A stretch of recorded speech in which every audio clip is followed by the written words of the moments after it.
Daniel Ricciardo's future in the sport of Formula One is probably the biggest news this summer break, as many fans, pundits, and analysts try to give their best prediction as to what Daniel could do amidst this fiasco that is his impending exit from McLaren. And after a few days of silence from both McLaren and Daniel, reports have now come out regarding Daniel's plans and requests if he were to leave the team. So what are these demands? Is it a done deal now that Daniel leaves McLaren at season's end? What does Lando have to say about Daniel's issues? And how does Alpine team boss Otmar Szafnauer plan on resolving all of this? Well, let's talk about it then.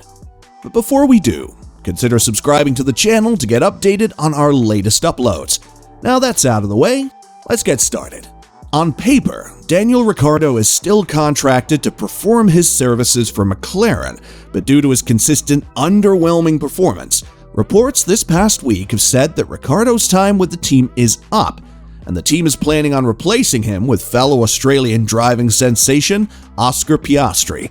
So if the reports are true, what happens to the last year of Daniel's contract and his promised pay for that season?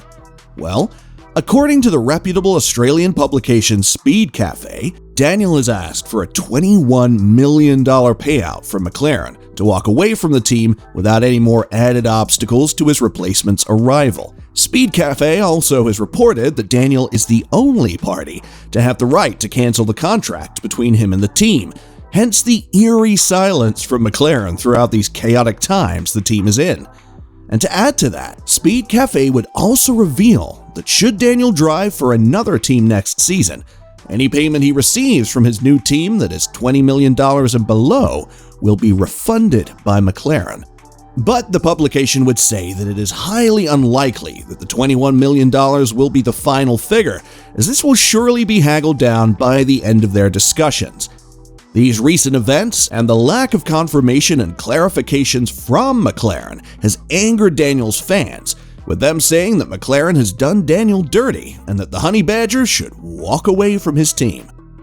And if we were to base things off Daniel's comments about his experiences with the team and the MCL 36, it seems as though their relationship really never has and never will work out if the two choose to stay together for the last year of his contract. Coming into this season with the new regulations that brought back the ground effect cars, Daniel hoped that he would close the gap between him and his teammate Lando Norris. But as we all know by now, that would not be the case, and the complete opposite would. In a recent interview with motorsport.com, Daniel would say, "The regulations make the car feel different, but the DNA of the car is still very similar. Some of the things from last year which I struggled with, they're still in this car. It's something I think we're starting to understand better what it is, because obviously I tried to describe it, but to really understand, is it aero? Is it geometry? Like, you know what I mean? We are starting to understand better what it is, and Lando also does complain about it. I think he's just used to it." Daniel would then share that his efforts to learn and get on top of these issues would get worse, as the problems would seem to compound the more time he spent with the MCL 36. In his words, "Some of the, let's call it, struggles or difficulties are a carryover, and then there might be a few new things where you're like, damn, okay. It kind of just comes down to the feel. It's probably still hard to get a read, I guess, and to really build consistency in a race sometimes. My lap time variation might be quite big, and that's normally like uncharacteristic. That kind of highlights where I'll get caught off or something. I'm like, oh, I didn't expect the car to do that in that corner. It's still just a little bit tricky to read, I guess, going on a simple term. That's where it can build some frustration, like, why did I lock up then? I didn't do anything to provoke that, so why the hell did that just happen?" Just stuff like that. Daniel would also say what he thinks is the main issue that is costing him lap time, saying, "Going from Red Bull to Renault and Renault to McLaren, probably the braking is the biggest thing which it seems like you need to adapt," he said at the start of his McLaren career. "That's one where I'm still trying to get on top of it and understand where the limit is of the car." And as for his teammate Lando Norris, the British driving superstar has been accused by Daniel's fans and people from the outside looking in of playing mind games with Daniel to gain the edge. But in a recent interview, Lando would admit that he often would hand over his own data to Daniel to help the Honey Badger understand the MCL 36 more in order to beat Alpine at the end of the day. Ricciardo sees everything that I see in terms of data and everything. I'm offering more help than what I normally would, let's say. If we were fighting for a world championship, I'm saying more things than maybe what I would do. That's what we need for the team. It's what I want for the team at the minute. So yeah, the opposite of mind games, whatever that is. Mind soothing. And speaking of Alpine, team boss Otmar Szafnauer has sent a warning to both McLaren and Oscar Piastri after the mockery the team had to endure after the big misunderstanding regarding Piastri's signing. But Alpine would argue that as their junior driver, Piastri is contractually obligated to drive for the team next year. Otmar would reveal that Piastri had signed a contract with the team back in November, saying, "We have a contract with Piastri which he signed in November.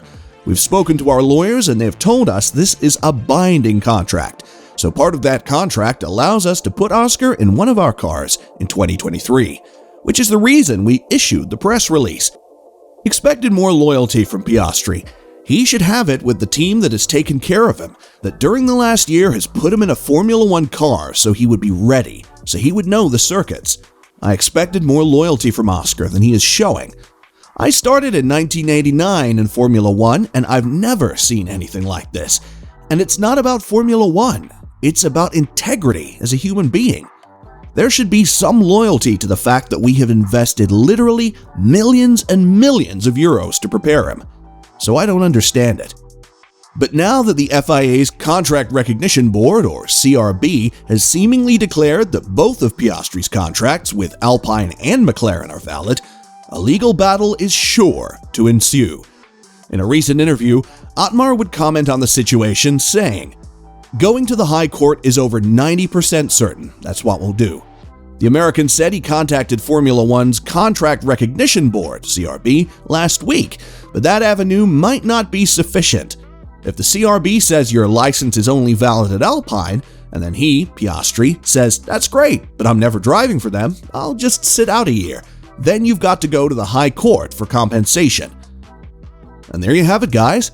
So what do you think?